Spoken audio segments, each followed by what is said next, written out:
Good evening, all. Welcome. This is FMA discussion 144, and tonight we are featuring father and son, Bruce and Chris Chiu, who have been on before. If you missed their past episode, it was episode 70.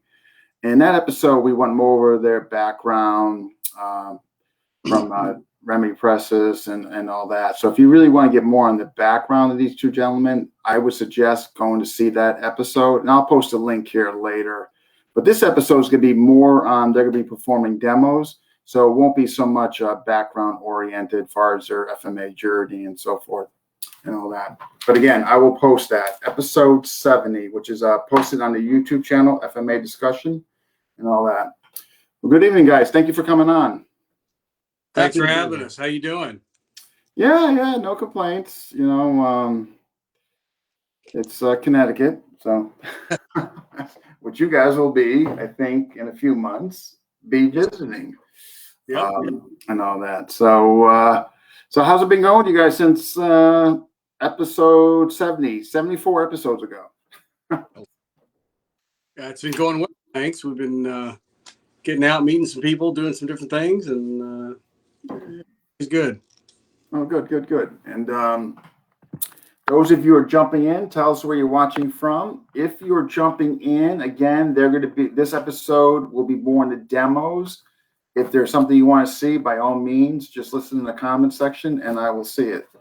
So since the last episode, again, I can't even, I'm not sure how many months ago that was. I'm going to guess on or around 6 months at least. You guys, I've seen some activity down there as far as seminars that you guys have been going to, and Florida's been kind of a hot spot for that. I'm guessing because due to COVID restrictions, which are pretty easy, I guess, or maybe easy is not the correct word, but not as strict as some of the other guidelines in other states and all that. In fact, what are your guys' guidelines? It's a lot of it's been letting up now, and a lot of seminars are getting back. We spent a couple weeks ago. We went down to Fort Lauderdale with Walk, South Florida, with June and Paul, those guys. Yeah. Took a seminar with Grandmaster Tawada. That was lots of fun. That was freaking awesome. Yeah, that was my first time seeing him. It was incredible. Yeah, he's dynamic, that's for sure. It looked like it was a big turnout.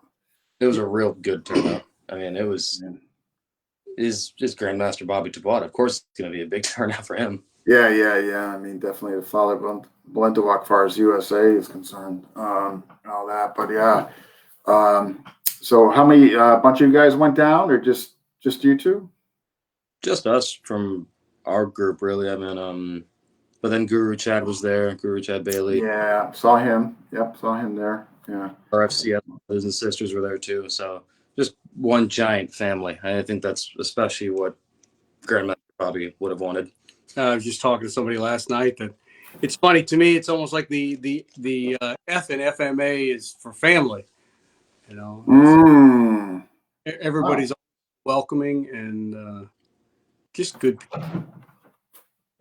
Yeah, he's. I had him on. I forget what episode it was, but he was. That was good. That was a fun one to watch. Yeah. It seems I would like to get him back on, but it just seems like generally a really good guy, you know, and all that. But there was something else. I mean, was there another event you guys? It seems like you guys on and off the last few months or what? Chad had the camp when I was down there, and I couldn't make it because I was leaving the next day. February. Yeah, the camp. Yeah, that was a bummer. I really wanted to go to that. Auto to teach. We had a seminar here in Clearwater. We had a small event in Orlando. So we've had a bunch of things happening. No, I'm seeing it. Yeah, up here it's just been like it's not that we can't, but everybody's got to be mad. There's just a few precautions. There still has to be in place depending on the school owner, and also if you're in clear sight of a main drag, they could be more apt to make sure those protocols are followed as opposed to being off a beaten path, what have you. So Connecticut's difficult to do anything like that. Hopefully by fall, the big event up here, hopefully the restrictions will be removed or not as strict or what have you, as far as mask and distance and all that jazz. But so then, and so what do you got, Chris? You got something coming up, don't you? I could have sworn, aren't you doing something? There's a bunch of things coming up soon.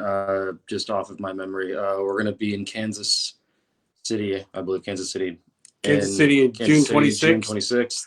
Then there's something in July. You're going to be July 10th. I'll be in Richmond Hills, Georgia in July. With Davey Hogan. Then our big one that I'm trying to push is my dad and Juan Ray Dinaldo in August. That's the one. That's the one. Okay. How's that looking? It's going to be pretty fun. It's looking like a lot of people wanting to go to that one. People who I've gotten people from St. Augustine who want to go. I've gotten some of the South Florida people who want to go. It's hopefully just going to be a big event. And why I think it's going to be huge also, Gladys, who we've had on the show as well, who's a good friend of mine. Before we started that idea, we were both talking, we're like, wow, these two guys haven't seen each other or trained together really in over 20-something years. And they see each other in the same state. Well, I haven't been here. He hasn't been here in 20 years, Oh, really. okay. But now, as soon as they got back to training together, me and Gladys felt like, well, we should do something with these two. Because, I mean, I'm biased, obviously. I think he's the best student of professor of all time, but he's my dad. I'm going to be biased. Gladys is biased as well. She thinks Tuan is the best of the best. So we figured, why not get the two of them together? The two allegedly the best of the best and put them in the same room. Yeah, sure. I'm not saying that's not factual, my opinion. Yeah. No, I get you. It's subjective. Sure. What's going on in Kansas City? That's the name of the group escapes me, but Jackie and Kevin Bradbury are having me come in. They've been students here for a long time. Right? They've been students with me and Mark Lynn and some other people for a while now, and they were originally one of my students in Texas, and then and Ray and I've seen Ray at seminars when he came to the DC area and things like that, but we haven't done something together since probably nothing officially in the 90s. You know, he was in the Philippines and things, and I was in DC, and so it's just it's going to be great. It was wonderful to reconnect with him. He's a tremendous guy. Okay. No, that sounds neat. Now that things are lightening up somewhere across the nation as far as Rhythm and Bruce, or Ray and Bruce, if you want to be less formal. Yeah, all right. That name that made both Tuan and my dad both go, oh, damn, that's a good name. Because we couldn't think of a good name for the two of them. Yeah, that's catchy. So if you're jumping in, watching, please tell us where you're watching from. Again, these guys have been on before. If you want to see more on their bios and what have you, that would be episode 70. We got Eric O'Brien. Oh, Super Dan Anderson is here. Hey, Bruce and Chris. I'm going to get you, Chris. He probably didn't like you tagging your father and Ray and leaving him out. I'm going to take a wild guess. Matter of fact, this weekend is kind of Martin's weekend. Not, it didn't happen on purpose. It was actually kind of more just kind of coincidental, where tomorrow Super Dan and Brian Zielinski are going to be on. And again, it wasn't planned. I had you guys knowing that you can only do a Saturday. And during this, it just happened to work out where Sundays work best for those two. So there you have it. Minor and niece weekend. Dan, I'm going to ask you, when you beat up on my kid, make sure that you're at the right angle so I can take pictures. That's important.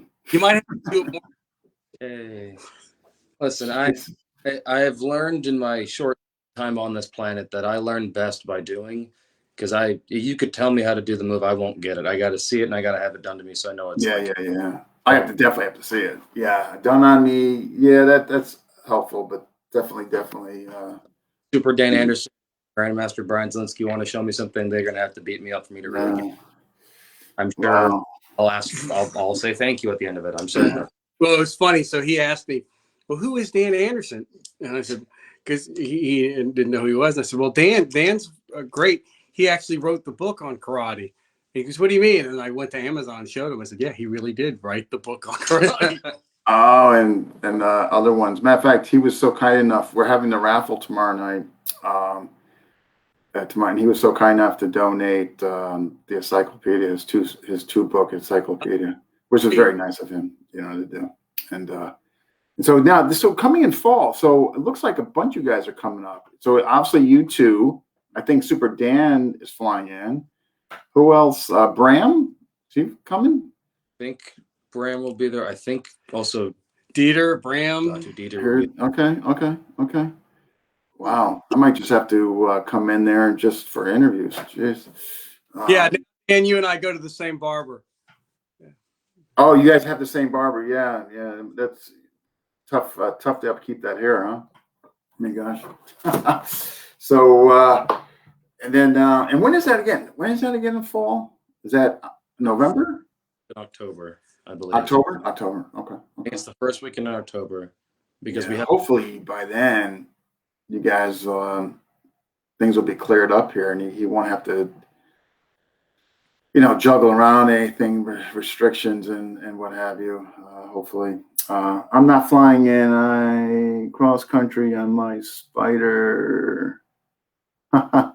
He's not flying in. He's really going cross country on the Spider, huh? That's apparently. Yeah. Huh. I can't imagine. That's got to be. I couldn't even imagine how long that's gonna take. Wow. So what was the so Chris, when you reached out to me initially, having you guys back on or what have you, what were you thinking? What was the you wanted to showcase your father, or what was the incentive? I remember you had an idea a while ago, and I had also had this idea, but I never talked about it with anybody because I thought it'd be super cool to have, my dad, Super Dan, Grandmaster Brian, all those big names out there and the Modern Ernie's umbrella. I thought it'd be cool to listen to them talk. And I remember you like, that's a great idea, Chris, but the problem is when you have 10 voices on a screen, it kind of the audio. And that, I wasn't trying to get myself on here. I don't care. I don't need to be on here. I'm not that important. He's the big deal. So, I think it was going to be interesting in October because when Brian mentioned to me, I think what I'm going to do is just I'm tentatively thinking about it now, how to go about it. And I think what I'm going to do is I'm going to put it on a tripod. Yep. And then just kind of put everybody in a semicircle. I think just thinking out loud. Just sitting around each other and then us. Yeah, and just so where they're all captured and all that, because I'm gonna assume without internet, I'll have to figure out all those logistics with Brian. But anyway, I'm thinking like half circle. This way, they're all in the frame, and then I'm gonna have to kind of bounce back and forth for the questions and who gets first crack, and then second, third, and yeah. But I'll manage. But I think it'll be fun to have all them in one setting, interviewing them. You know what I mean? I think people would enjoy that. So, but anyway, so if you're just jumping in, this episode again, we're gonna is more on the demos. So would you guys? So yeah, as far as the demos go, I mean, I figured I would let you guys just take the liberty and show what you wanted to showcase. I mean, I maybe like do the demo, maybe just give some explanation post demo just for the viewers, and they can kind of get the gist of what you guys did. For those who maybe have not been exposed to this material, have not seen it before. How's that sound? Sure. Okay. So whatever you guys had in mind, I'm ready. Anything anybody want to see? I mean, I kind of don't know what you guys want, what you want, but I would just I thought maybe what you guys could do is just show like maybe bread and butter stuff of what constitutes like with somebody coming into Modern East, maybe what they would be exposed to. Well, maybe. I'll tell you, there's three things that Professor told me if that I really need to practice, and one was trapping hands, the brush grab strike, empty hands. One was our 6-count Sombrata 3-8-12, and the other was single Sinawali. And then, but I think what I really like, and we can show those if you want. Everybody's seen them. The thing about Modern Arnis and the way Professor taught me was to remember that empty hand, stick, knife are all the same. That if you can do it with one, you can do it with the other. That and that it's like Guru Chad is so fond of saying, it's all in there. So we can show some of that. Yeah, no, that would be great if you showed some stick, double, empty hand, sure. That's funny. Double stick. We were talking about that last night. I don't know. Let's see. Make sure we're still visible here.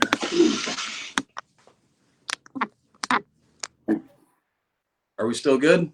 No, yeah, absolutely. Because it's Cool. Yeah, no, if you guys say right there, perfect. Yeah. So I get this a lot from people who say, well, Professor never showed you double stick. And I kind of laugh because he just won. He taught us left hand, right? So he taught us that if he strikes here, I can do this. Can you see that? Yeah. All right. yeah, we're good in frame. And then I might do this, right? That's a very common one, okay? I'm sorry, the delay's throwing me off. So that's with the left hand. Now for the right hand, if he strikes, I can do this, right? And then if I feed here, I lock here, right? So everybody's seen those.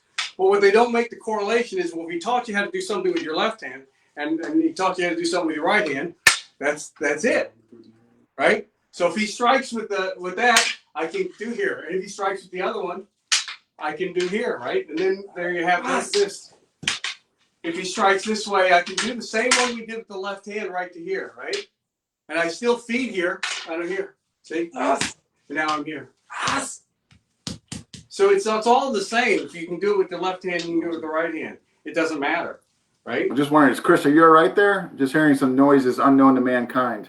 Yeah, I'm totally fine, Dean. Thank you for your concern. Thanks for watching. I just never heard some of the. So when right here, right? And I'm here. And if he strikes with the other one, I'm here. See, that's all just with the same hand. That this one's free to beat him. Mm. Or I can disarm him this way. Oop, I gotta be careful. This is my house. Yeah. But now he's stuck. But it's all. That's the thing. It's pretty neat because the way he taught us is if you can do it with one thing, you can do it with another, right? So like with one stick. Oh, I'm trying to think. Yeah, just one. So everybody's seen this one, right? Come here, right? He comes, and I lock here, right? Can you see that? Yeah. Yeah. So we same. It's just a hand exchange with a lock, right? So I'm locking with the right hand. If you break it down, he strikes. All I'm doing is I'm circling thumb wrist entry, and I come to here. Then I feed, and I here. Well, if I can do this with the hand, I should be able to do it with the stick. So now if my stick's in the right hand and he comes, it's still the same, right? That's the same lock. It's just I did it with the stick instead of my hand. But the motion is exactly the same. And I think that's one of the things that Professor Price has drilled into us, that to not forget that. And it doesn't matter. So if you look, so he strikes, and then we just do, so if I'm here, right, I do this, then I do this. You guys have seen this stuff, right? And I'm here, and he's here, and I'm here. But it doesn't matter. So if I don't have the stick, I do the same thing. I'm here, here, here, here. It's all, it doesn't matter. And I think that's one of the things that was really great about how he taught us. And I think the other thing that I really liked was, I think this is true about all FMA, is the ability to bridge that gap. And so I'll never forget one of my first sparring classes in karate. And I hate that I'm going to mention sparring in front of Dan Anderson, but it was bad because for me, because it was like, this was like the sparring class. Okay, everybody get your gloves on. Okay, ready, touch gloves, go. That's not a class. That was me as an underbelt getting my butt whooped. And then you learn, of course, right? I mean, how many did you? I'm sure you've had that same experience, right? Touch gloves, bow, go. Yeah, my first boxing class I went to, yeah, there was like no progression. I mean, looking back now, when I look back at it, just obviously a poor way to bring somebody up. I mean, but back then you don't know, you don't know what you don't know. So you're like, oh, I guess this is what they do. And I think the FMA, and especially with the way it was taught to me from Professor Braces, it bridges that gap. So, okay, let's take this, right. He knows an escape from here. Boom, right there you go. But now, how do you practice it through movement? Anybody can do it if you're not moving, but can you do that through a more dynamic way? So that's what we have trapping hands, right? So now he can set that up there. All right, but if you can't practice it from here, so like if he grabs me and I do outside wrist lock or with a gap, right? But how can you got to learn how to be able to do that for moving, because, and the only reason we're not moving our feet is we want to stay in the camera. I just want people to know that. So we're here, right? And I'm setting it up, and here, up here. If you can't do that, you can't do that. One of Professor's favorite motions was this one. And then we would do this, right? And this lock. But can you do that from, I know I can do it here, but can we do it from moving, right? So we're here, right? You got to be able to do it from next level. And then he said, well, if you can do it with your empty hand, you can do it with the stick. So we're here. Okay, boom, I can do that. But now can we do that again through movement? So that's why he came up with these drills, right? To teach you to be able to do it from to take that bridge. To find it and within in exchange. Okay. How many times have you seen this when people are sparring in Filipino martial arts? They're just, that's all they're doing. It's like playing with the wrapping paper at Christmas, right? He wanted us to be able to learn to move, to command the battle space, and to stay inside with each other, so that, and choose when to move in and out, but to teach us gradually, because all these things here, all these drills have this right. So all these drills, and we're doing this here, right? All this is teaching us to not be afraid of the stick when we're in here like this, because your very first reaction is to be afraid of the stick when someone's swinging at you. You're not an idiot, but now we learn that it's okay. So he got us very. Oh, you should see, like when he went with Brian, one of the fastest I've ever seen. That's amazing. But it's close, and they were just. But you learned to the stick, and that was all the way he had a progression. There was a method to his madness. So what? How do you? I guess my question would be, far as like you being new coming in, and then the progression, like.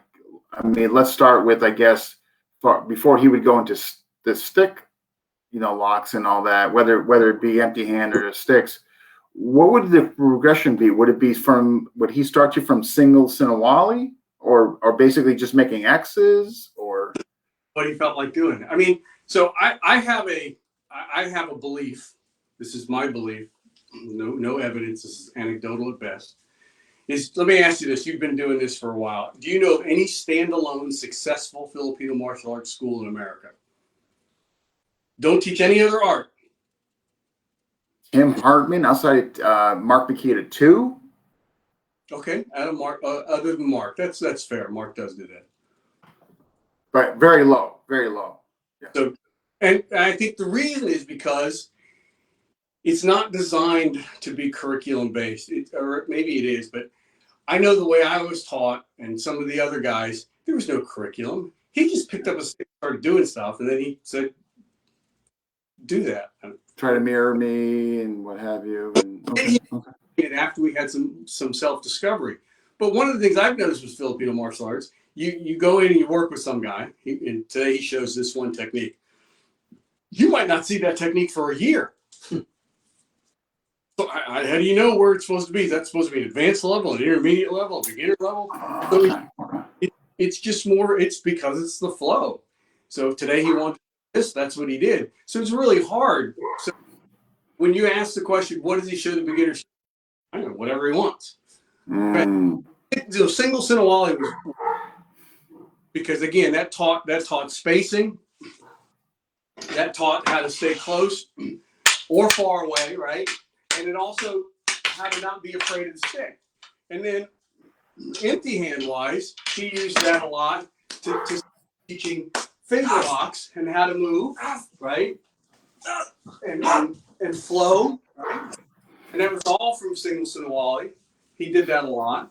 And it's the same thing we did with the, so he was real big on it. And then this brush grab strike, because that's the cornerstone of what we do. Even what is redondo, right? To say hold like this. So when you do this, right? Block, check, strike. That's what it is. Double Sinawali, right? It's block, check, strike. Just different heights and different lanes. But it's those three things. It's the combination of three what it can do. Same. So he really stuck to those basics a lot with the beginners, but from those basics he extrapolated and went on and exponentially of what he could do with it. Like here, one stick, 3-8-12. It's funny. I never knew it was called a sombrado. He taught me that. Oh, okay. Sombrado Mexicans wear at a birthday party at Chili's. We called it 3-8-12, right? So we're doing this, and we're not moving again because we're trying to stay in the camera range, right? But what was the importance of that drill? Is stay close together. Well, he taught it to me this way. He said, when you're here, you want to make sure you're checking within the right distance and everything. But let's look at this disarm right here, right? Everybody knows this disarm. Can you do that while you move? Well, he said, let's put it in this drill. I'll start, right? So then we're practicing so that whenever I'm ready, he's not going to give it to me, but he's not going to counter it either. But this is how you learn to see if you can do things when you move. This is a very a great disarm he liked, right? When we move, so we put that in here, right? So we're here. And then you can do that one too. We already did. But can you do it through movement? So the drills he did, I think, added a dynamic element to our training. That's one of the things that impressed me the most when I first met him is he said, look, it's not that I'm showing you anything new. I'm showing you things to add to your own training and ways to train better. I was like, wow, that's cool. So does that answer your question? I don't know. Oh, yeah, no. Yeah. I was just curious. I mean, like how, somebody coming. So is it fair to say, I know you articulated back then, but for instance, somebody coming to see you now, do you take a different approach with a new student? Oh, sure. Okay. We go over the 12 strikes. We go over blocking. We go over basic footwork, triangle patterns, and things like that. But I guarantee you, let's take Brian, Dan, and myself. He taught each one of us differently. Same things, and a lot of times, but a little different. Okay. And he just felt like doing it differently sometimes. Yeah. The whole prearranged sparring, what he called it, heavy. He taught me this way. For about 2 months, I would come to his house. He would give me one, and we would just go. And he did these 3 moves. That was one of them. And he did this one. All right, and then he did this one. Okay. He just did those 3 moves, but he did it really fast, and and that's it. And just over and over and over again. And then about a month later, he invited another friend of ours over. And he sat down on the couch, he handed me a stick, he goes, okay, hey, today you or me. I said, what do you mean? He says, teach him. I said, teach him what? He said, everything we've just done. I had no idea what the hell he was talking about. Okay, he had the stick in his left hand. Okay, so I'll put the stick in my left hand. I said, Jeff, come here. All right, this way, this way, this way. I mean, it was really painstaking because I didn't know I was in my mind, I'm trying not to get hit. Yeah. Stay alive. But he was teaching me to do this. And then he made me teach it to reinforce it. Gotcha. So I thought that, but each one of us, I'm sure, was taught differently. Yeah, based on the time and body time. Yeah, right. I'm sure there were variables that he took in consideration, maybe. and all that, where he was at with the system and what have you. So what and again, I have limited exposure to my inner niece and all that. Matter of fact, most of my understanding and exposure came through these interviews, believe it or not. I always knew it existed and all that. I just didn't know much about it other than Remy Presses. They went to, the kind of the traditional schools, spread it and all that. But other than that, that was pretty limited as far as my background understanding of it. So it seems like there's some core, the single Sinawali, is that kind of like a core drill and all that? The Sombrata. And then Okay. But I think we shouldn't get too caught up in modernities, Bluntwalk, Dosapars. I mean, I can't even name them all. All right. I tell people I am not versed in Filipino martial arts, and I am well versed in what Remy Press has taught me. I didn't know until recently all these different, what they all were. I read the books and everything, but I'd never had experience because I only trained with him. But I think, let me ask you this. Hold your stick. Just like I'm not getting hard with my house. What style is this?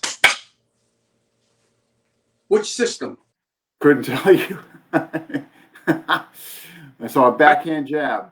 Yeah, we make out of that. It's there. Every system has a forehand diagonal strike, a backhand diagonal strike, a horizontal strike, a horizontal backhand strike, and pokes, and an overhead. Everyone.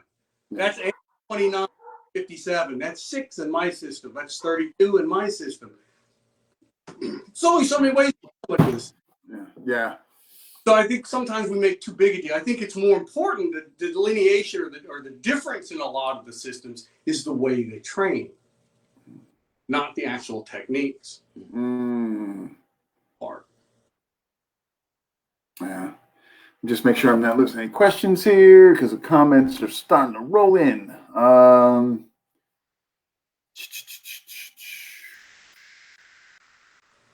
Foundational. I don't know, that's fine. That's how you start in most places as a child.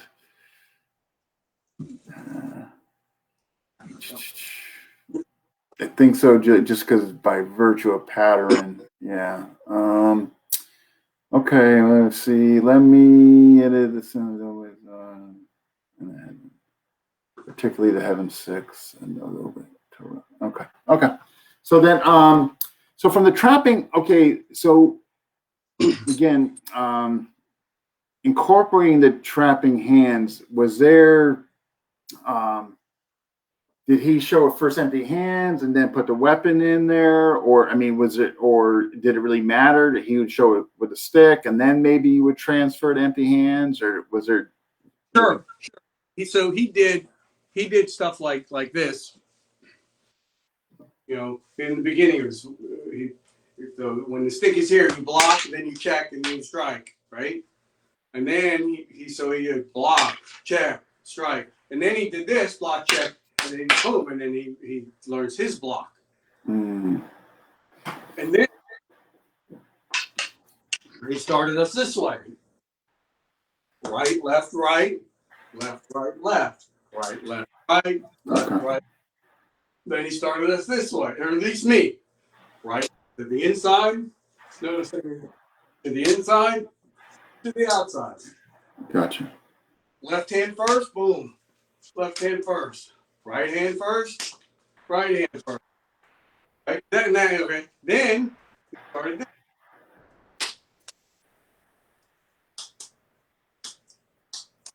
And then it built. Right? I gotcha. Okay.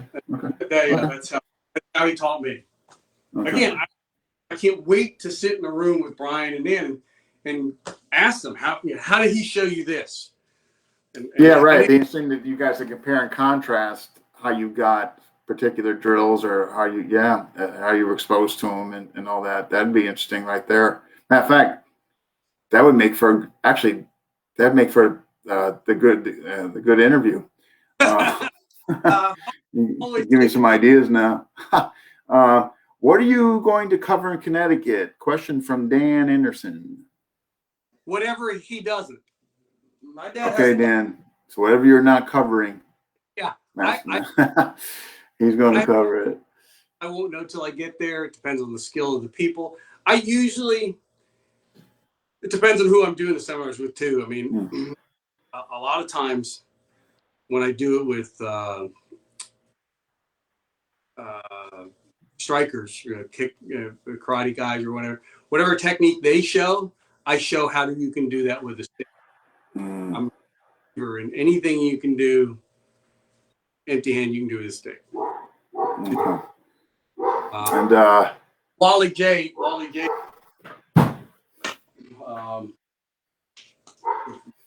I think he called this the regular arm bar, right? Block check, boom. He'd come here and he'd do this. And you can use the gi, Okay. the tendon, right? Again, he comes in, boom, here. Well, how can you do that? Well, he strikes, boom, boom, boom. Here, it's the same. Gotcha. So I'm a firm believer in that. And so I try to watch what other teachers do when they teach empty hand. And I do that with a stick. So sometimes at a seminar, that's what I end up teaching. Or I'll ask, I say, who's got a favorite technique? Let's see it. Okay, they'll do it. Okay, how do we do that with a stick? Show me. I want you to think of it too. Yeah, right.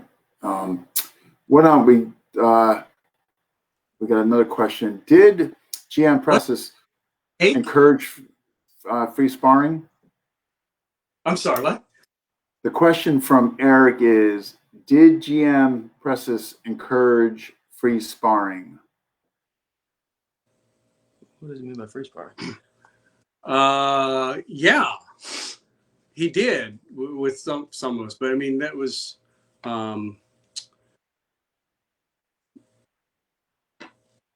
after you got to a certain level, because he also didn't want people to get hurt. But that's not something seminar, but that is something that he worked with us. Yeah, okay. Yeah, right. In seminar format, that might not be the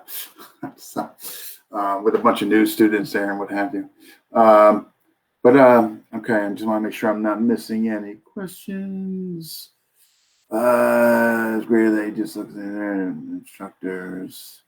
All right, Bruce is great at that. He looks at who is there, what their instructors are showing, and then he decides. All right, kind of on the fly. All right. Who was that? Who said that? Dave Giddings? Okay. Sounds like he knows you. Okay. Let's see anymore. I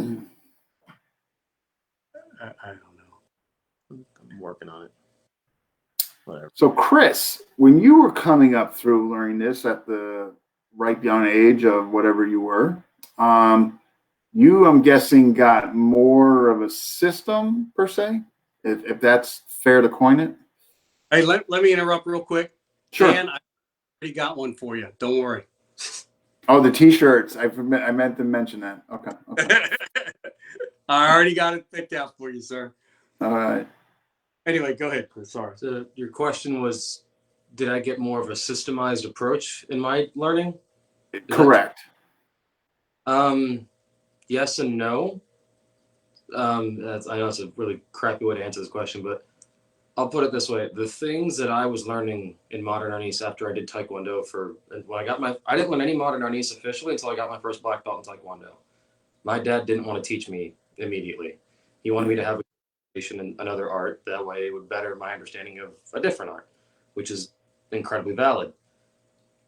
And then my sensei kind of wasn't a fan of me doing anything stick related at the dojo where I was working at. So I didn't really get to do much stick stuff. So my dad didn't teach me, well, he technically taught me stick stuff without telling me it was stick stuff, because as we just said, anything you do with your hand, you can do with a stick. So, but he showed me tons of empty hand applications. And that's where sort of my systemized stuff came from, but was also at the level where it wasn't. I was essentially learning the beginning level of things into the black belt level of things, but only those. Let's say I learned one technique. I was a black belt level at that technique, but that's all I knew how to do for that time, because my sensei was very against anything that he didn't like, and he wasn't a huge fan of the Filipino stuff, but he couldn't stop me from because I've got two hands. he couldn't stop me from training with those things. So my dad taught me one summer. He showed me trapping hands, and I did that at that dojo with anyone who would go with me for a year straight. And that's all I knew how to do. I didn't know much of the stick stuff. I did technically once he said, all right, do block, check, counter, now with a stick in your hand. Oh, okay, that's easy.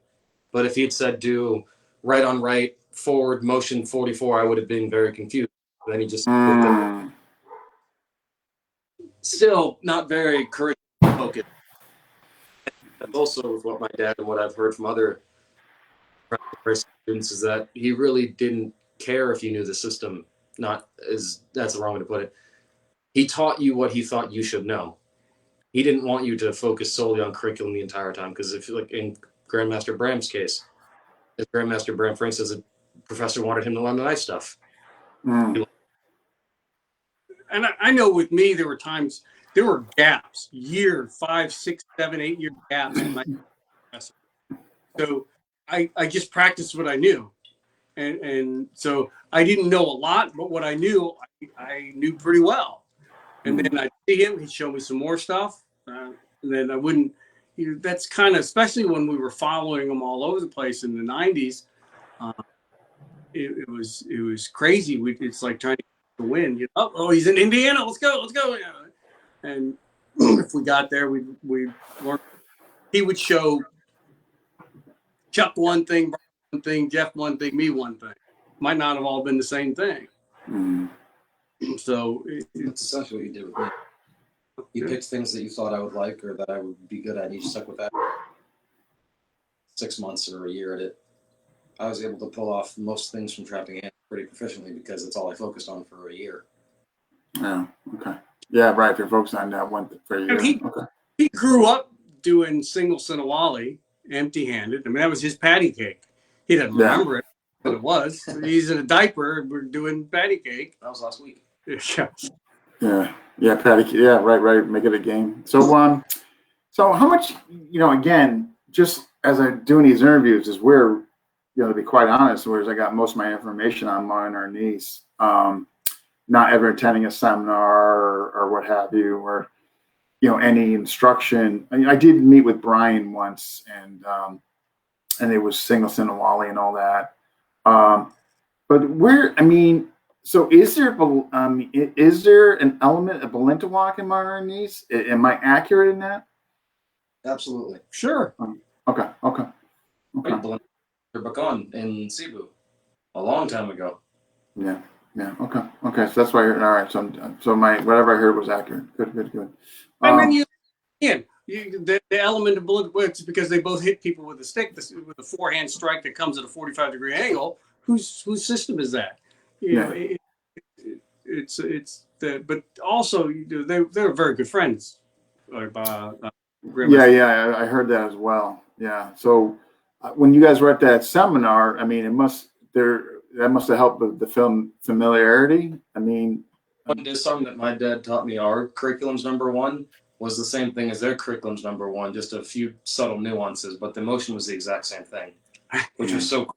And then Grandmaster Tabata did one of my favorite disarms that Professor Prices did. It was always one of my favorites. And for the longest time, I didn't know what it was because he did it so fast. No, he did it so fast that I couldn't see it. And Chuck, they would laugh because I couldn't figure it out. And they knew it. But it was he strike here, you come here, and you do this, right? So basically, you take his stick slow. I put the tip of my stick on my arm, the butt of my stick on his arm, and I sweep, right? And that was one of his things. He would do that lightning fast. And then during the seminar with Grandmaster Tabata, he ripped that one out. And it was like, wow, that was so cool. Again, everybody knows this disarm. I don't care who. Yeah. Whose system is it? I don't know. Again. Yeah. No, matter of fact, that's even in KI, with the pivot out and all that, and dropping of the shoulder and what have you. Yeah, so correct. Right. That's probably in every system, I'm guessing, or most. Whatever. All right. So let's whatever you got. What do you got for a knife? Whatever you want to show. I mean, people are digging the what you guys are showing thus far. So. Training knife. Yeah. Where's the brand one? Yeah, I have yeah, mine. yeah. I can show off. I still have mine. So your bag's right here.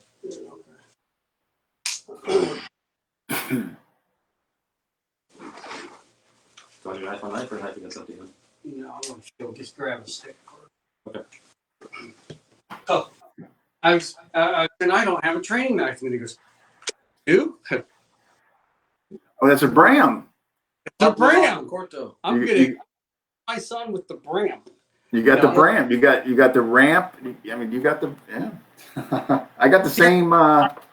Here I is think I got the same one. a classic example of what Remy Price is talking. Right. So he strikes here. We have that disarm. Right. We already talked about that one. Right.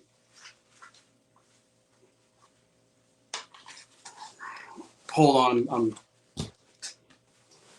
getting set up here. So.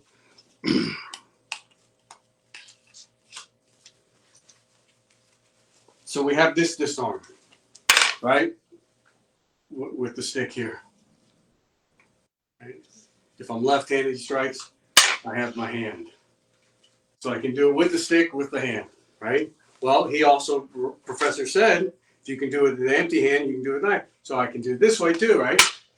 That's the same. And if I do it in a reverse grip, I got the ramp right on him right there. And that sucks. The ramp right on there. Forward grip. I cut him, right? That's this arm. Actually, that's this wrist, but it's still the same.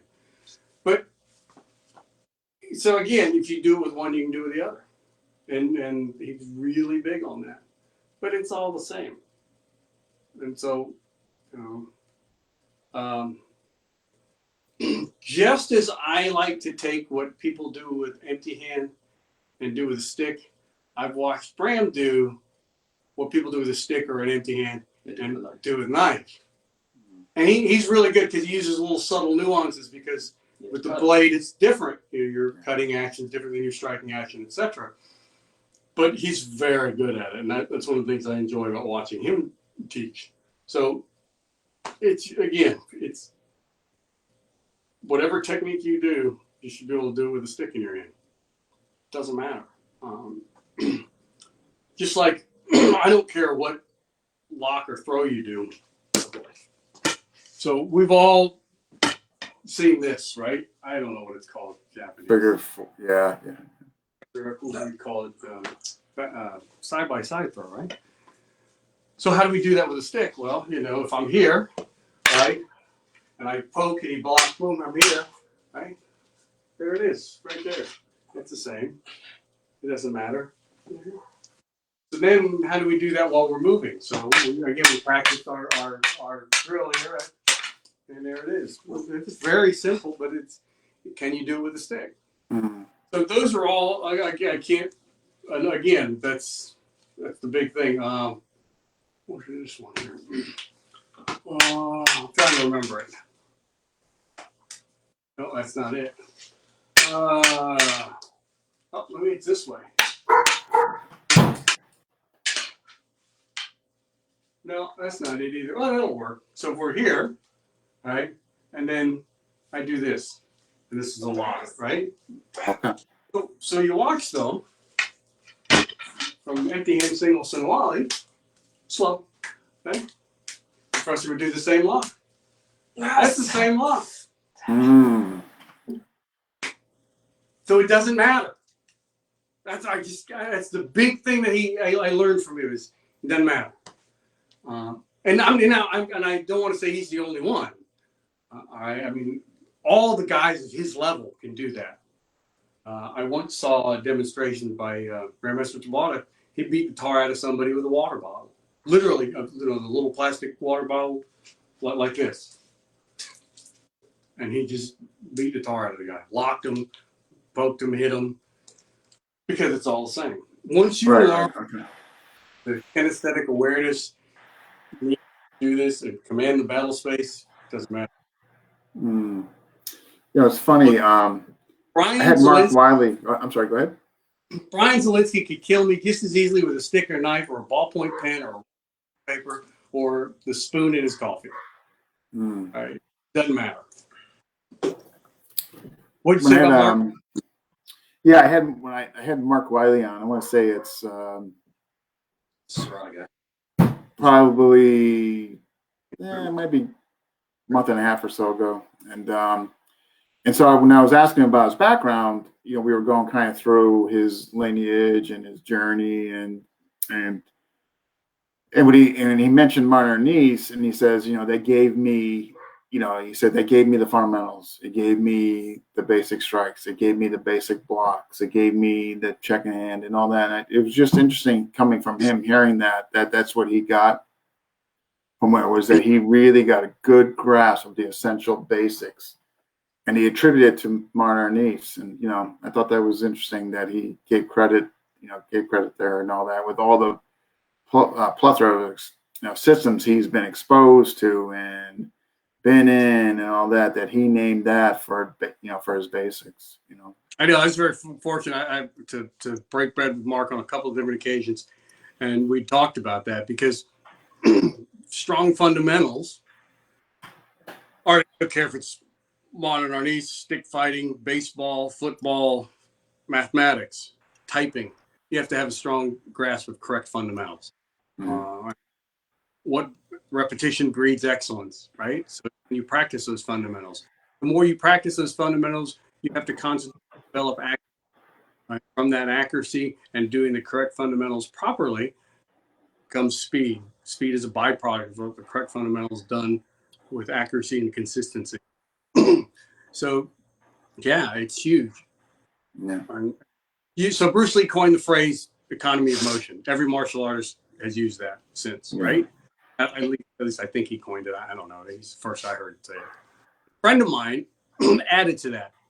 And when I watched Remy Presses and remember what he did, and I watch people again, like Grandmaster Tabata, and there's a caveat or an addition to that. It's economy of motion, yes, but it's also efficiency of action. They move just enough. I don't care if you watch Bobby Flay or Tom Brady or Michael Jordan or Remy Presses. Masters of their craft make it look easy. Yeah, absolutely. And it's because they had correct fundamentals. Look, Jordan, he used to dribble around. He'd set up folding chairs in the basketball court after everybody left and just spend hours dribbling through them. Yeah. So, correct fundamentals. Obviously, because Shaq can't shoot a free throw. And on the other side,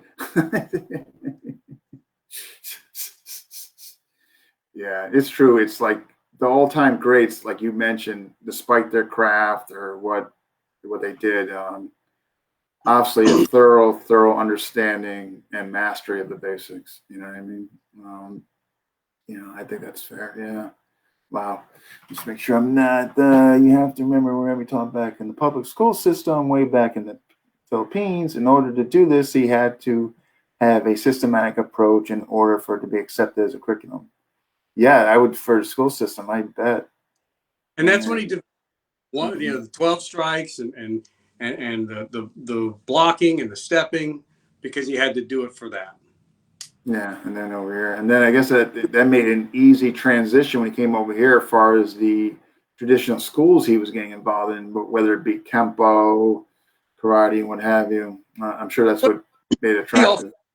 In karate and judo, so he understood how they thought. Right, and then obviously, I mean, what a genius though! Get him getting in those, and coming over here and getting in those schools. I tell people like wildfire. I tell people that his martial arts was incredible. Yeah, the stick fighting guy is amazing. The man was more amazing. Getting to know him, he was an amazing human being. And yeah. Too bad, huh? Went too early, huh? Just wow. So but tell you guys, if you guys got any more to show, whatever, I mean, I'll leave it up to you guys, I mean, unless anybody wants to see anything else, that's pretty much, I mean, Yeah, no, that's fine. Yeah. So what? All right, let's go over. What's your guys? Oh, does Chris got something? I'm just getting ready to get hit again. Oh, you're preparing. Okay. Arming So myself. yeah, no, you guys showed a lot, and I appreciate that. What do you got? What future goals for both of you besides the trip to Connecticut? What about as far as any plans coming down the pipeline, as far as joint seminars between you two? Where are the goals?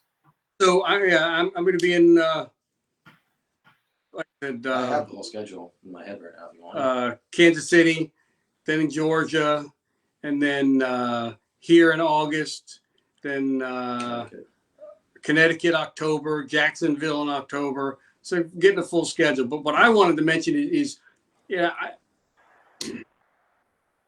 I cannot tell you what it's like seeing my son develop into what he's become, the man that he's become, as well as the martial artist that he's become.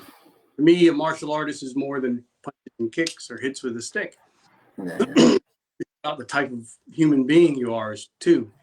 And so I couldn't be more proud. And I have to tell you that he's giving his first seminar where he's headlining it himself in September 11th in Georgia. So I would just tell people I strongly advise you to go, or I'll beat you when I see you next. No, I'm sorry. Out loud. But seriously, go to Arnice International on Facebook or Arnice _ International on Instagram and look for them. We'll post flyers and things like that. But I couldn't be prouder of my son, seeing him grow and become what he's become. Oh, that's awesome. And this is so Chris, and this is in Georgia? Yes, sir. My it's technically my second seminar. I did one in Jacksonville once COVID first happened, but I felt like that was just a fun gathering and less of a seminar because we all just had fun. We weren't treating it like that much. But this will be my first official seminar, so to speak, in September, and it's going to be me, another guy named Daniel Pearson, and someone else named Bradley Hogan. We're kind of keying it off as the next generation, so to speak, because we're all sons of other masters. So that's how interesting. Okay, all right. It's going to be a very unique idea. Hey, sounds like an interview. I'm gonna tell you, I mean, I'm always looking for new ideas. Absolutely. If you want what are the other two, Chris? Are they modern niece as well, or different? They primarily, one of them is primarily Tong Sudo and Krav Maga. The other one is Shotokan Karate, Ryoku Kempo. But they've dabbled in sticks. I think we're going to kind of take it kind of how my dad is. I'm the stick guy, and I'm okay with being that because it's more fun. Yeah. I get with these and punch people. You More get to fun. do both. I get to do both technically, but yeah. It's be a lot of fun. Dan, I don't know what he's going to do because he's not going to be Uki for somebody. I know. I'm going to define. So he's used to being right. That's going to be a different role. Okay. These old timers, now it's going to be my turn to beat somebody up, and I'm going to feel awkward. Yeah, you're gonna have to find a youngling within the group, and 18-year-old more than that. Yeah. A early 20-year-old or 18-year-old. There you go. How about a here's a thought, which I'm sure you guys have pondered. What about a seminar with the both of you guys doing it? You want to host this? You guys have never thought, come on, you guys have never thought of that? You guys both doing a seminar? Yeah. We've never thought about that. You gotta be kidding me. No, it's 100% true. So you're trying to tell me I'm the first one who's even brought this up to you for you two to both do a seminar together? That's brought that up to us? Yes, especially to me. I've never... All right, here, Chris, I need you to write this down. Here's the reason why. I've never wanted to do one with him in that regard, so to speak, because I never thought I was going to be anywhere near his level. I still don't think I'm anywhere near his level. Yeah, you could both do one, and you could assist him with it. That'd be neat. Think about that. Headline: Father and son teaching modern niece. I cannot believe nobody suggested this to you guys beforehand. Chris, You need to write this down. It is May 15th. Okay, 8 o'clock. I'll write it down, Dean. Just What's May 15th? FMA discussion. Dean Franco has suggested that you and your father, 100%, do a seminar together. Well, you know what that means then. Since it's your idea, I guess we're going to do it in Connecticut. Yeah. Why not? I just think I'm just surprised. Without being facetious, I'm just surprised that nobody in the past has suggested that to you guys to do one together. I think that would be a moment. You know what I mean? And think about that. Think about the memories you guys could have as a result of that. All right, I'm going to make a deal with you, Dean. It was your idea. So if we do it, I want you to be there, my guest. Okay. Fair enough. All right. Then we will Fair definitely enough. Wow. I can't believe I'm the first one. Yeah. We're just going to talk about it normally, but no, this is completely brand new to us. Yeah, no one's brought shocked. this up. I really am. Without being sarcastic, I am absolutely shocked that's not come up before. Wow. Seeing that both of you guys are in the same lineage, you both do the same thing, father learning from son, and now you guys hit and do a seminar together. I don't know. I think that's a photo album right there for you guys. Are you kidding me? That's cherished memories, man. Yeah. We're gonna. You know, man. That's wow. Have to make it 22. June. Did you guys see the Paul and June show? They put a little trick on. They put a little trick on me regarding coconut. And so what June is saying here is, make to have a coconut ready. I'm all coconut out, June. That's funny. Hey, so whatever you do when this is happening, please don't have June there. Oh, you're wrong. He's gonna be there. He's going to be there. As long as you're there, too. That way you can get coconutted again. But yeah, seriously. That guy's funny, man. I love that guy. That guy, June. That guy. That's a good cat, man. He just met for the first time. And I mean, granted, In talked on person. social media, but I mean, so real quick, just because I feel this is important to be said. Sure, yeah. June, and why we loved that seminar so much is that, again, we've never met him in person. We've only talked occasionally. And as soon as we get there, June goes, "Arnis International," and he gave us both a hug. Yeah, he's man. That's a top notch guy.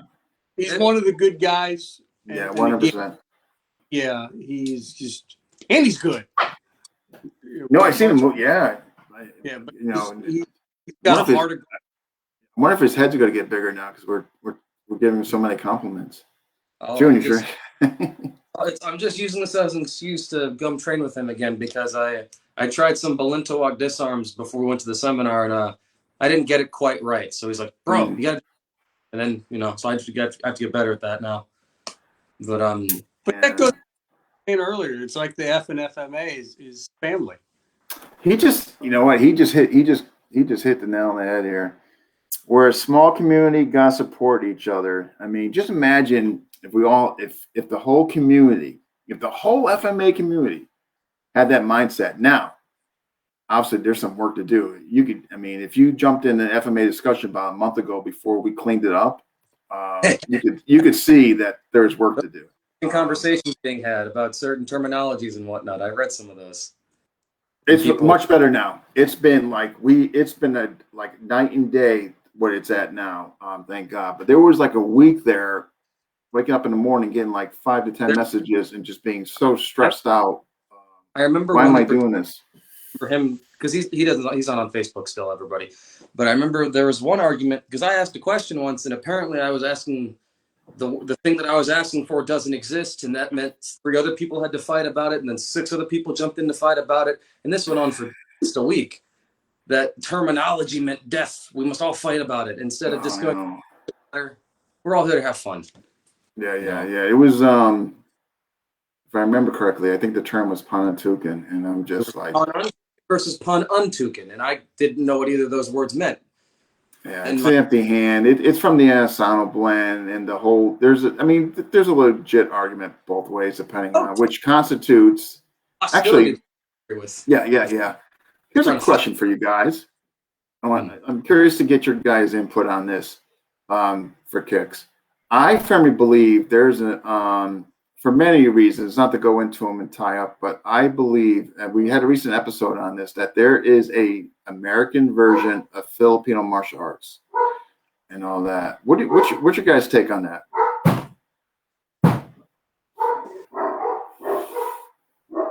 I'm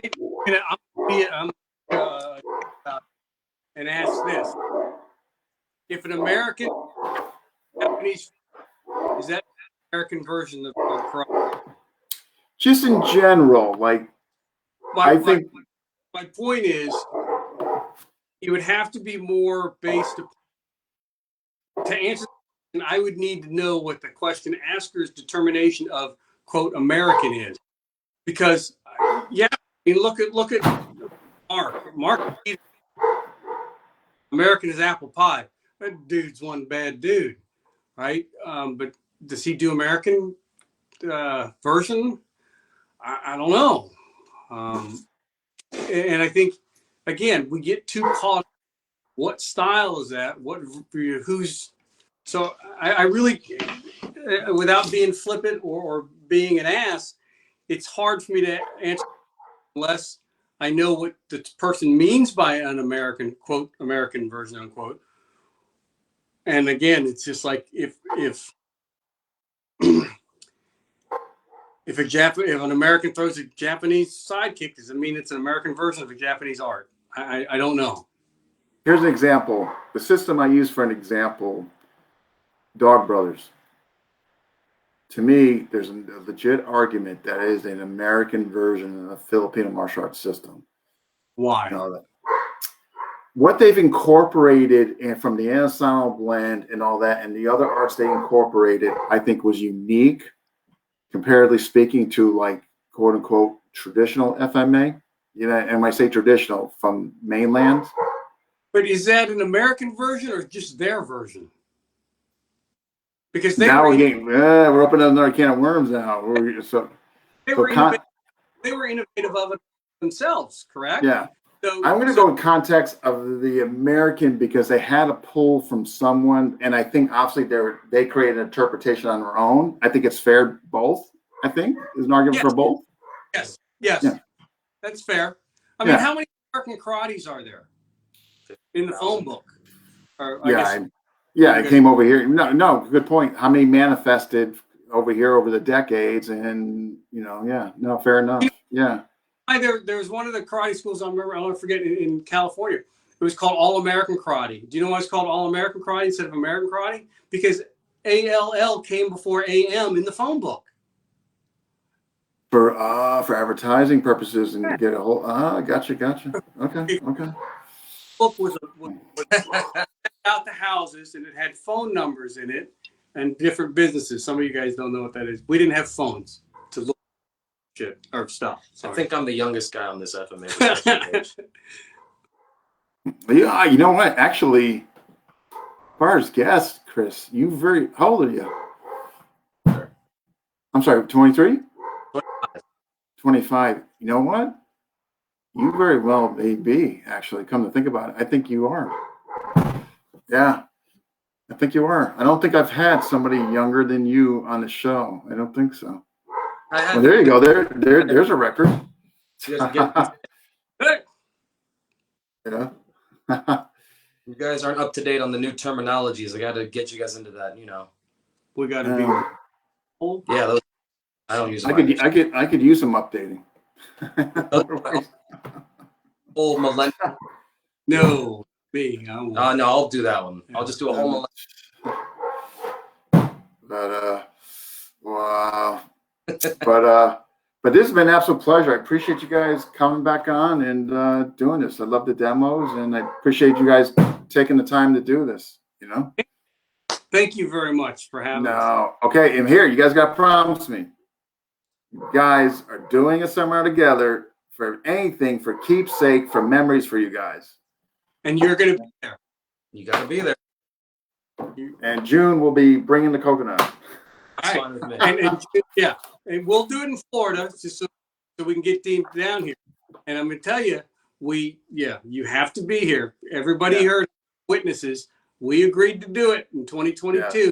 And Dean's got to be here. Yeah, I'll definitely just need some notice, obviously, but yeah, absolutely. But you guys take care of yourselves. I got to pimp before we go because I want everyone to know where to go. Oh, I'm sorry. Go ahead. Sure. Arnice International on Facebook, Arnice International on Instagram. We also made a TikTok because why not? Arnice International on there too. YouTube.com/Kung Chiu is my own martial arts channel I just started. What else we have? How do you spell Kung Chiu? Kung Chiu, KUNGCHU is the YouTube channel I just started, all about martial arts and talking to people and hanging out with people. Okay. What else we have? I think those are the main ones. We did our seminars. We did all the things we're doing. I think that's all the things I need to shout out. Honestly, the offer is always there. I mean, feel free to post those in FMA discussion. I hope that is known, but Thank you. you don't have to ask. Just go ahead. I mean, that's an open door. So Thank you, sir. I will keep it in mind. That's 100%. And anybody's watching, that goes for anybody that's watching. It's one of the reasons for it. I mean, post your stuff, what you got coming down the pipeline, so and all that. But all right, guys, we'll be in touch. No, thank you for coming on again. Appreciate it. And Chris, I hope you're okay. Those hands are not too bad, Chris. I mean, they're just. I'm sure at some point I'm gonna have time writing my name, but I'm hoping by that time everything will be holographic or something stupid like that in the future. So I won't need to be my right hand anymore. All right. Okay. I got hit today. I was training earlier today. I got cut in the hand. I got knocked here. I got cut in the wrist. He jacked up my wrist last night. It's I'm used to these beatings, but I think that's fun, and I think it builds character. It sounds like in Georgia you might be maybe you won't be on the receiving end. You'll be on the giving end. So here's real quick, just because this is a great analogy to put this. I've been teaching since I was 12 years old, teaching more than half my life. And a lot of my students have always complained, like everyone does, it's too hard. And I go, you have no idea how nice I really am. My teachers beat me like a dog. And then when I complained to my dad, he says, you have no idea how nice I am to you. Remy beat me like a dog. It's all this snowball effect of abuse that we all this newer generation. Well, I wanted to do when I first started getting more into this stuff. So I've been blessed because I never got to work with Professor Wally J. But my dad wanted me to meet Professor Leon J., the son. And I said, I want to have a finger lock done by the son of the guy who's made the art, the guy who's been doing this since he was old.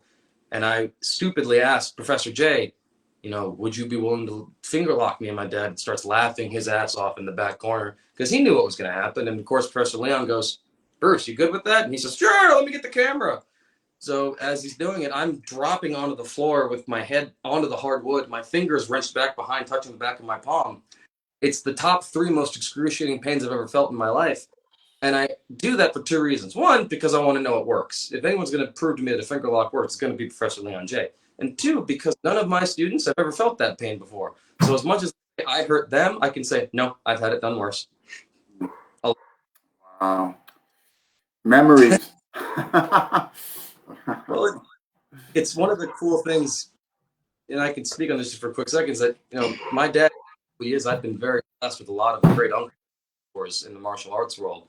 Grandmaster Bram Frank, Grandmaster Chad, Professor Leon, even though I don't know them, Grandmaster Brian Zelinsky and Grandmaster Dan Anderson, I know they'd be willing to help me learning these things.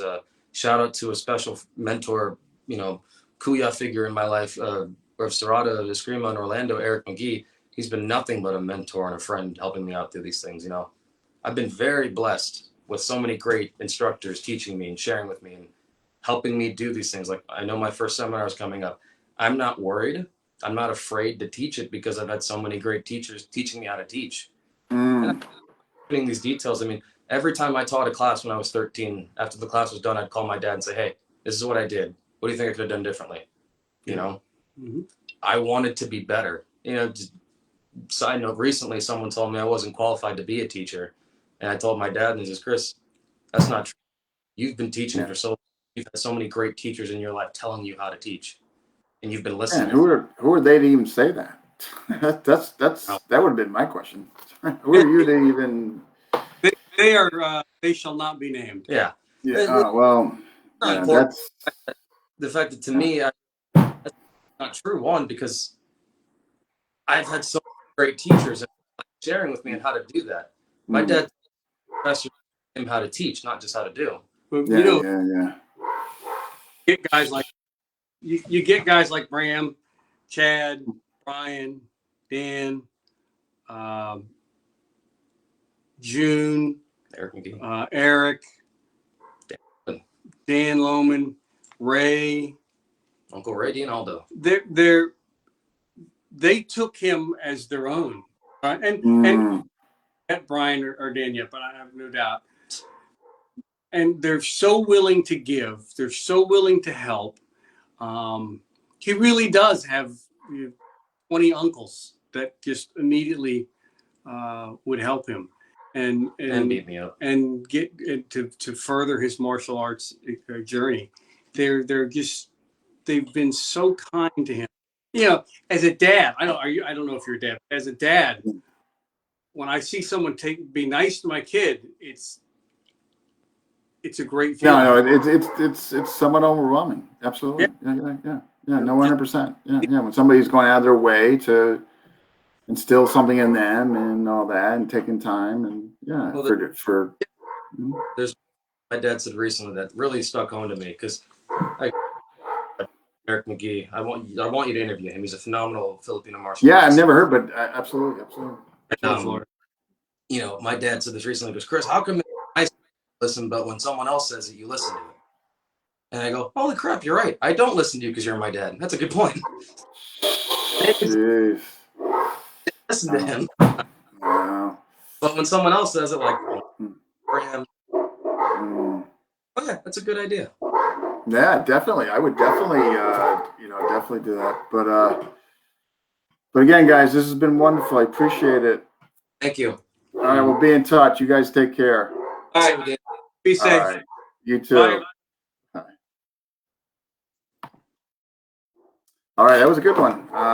So who's next? Oh, tomorrow. Tomorrow is Julius with GM Dan Anderson and GM Brian and Paul. Name them, yeah. Paul. We should name them. Who are they to say it? Good seeing you.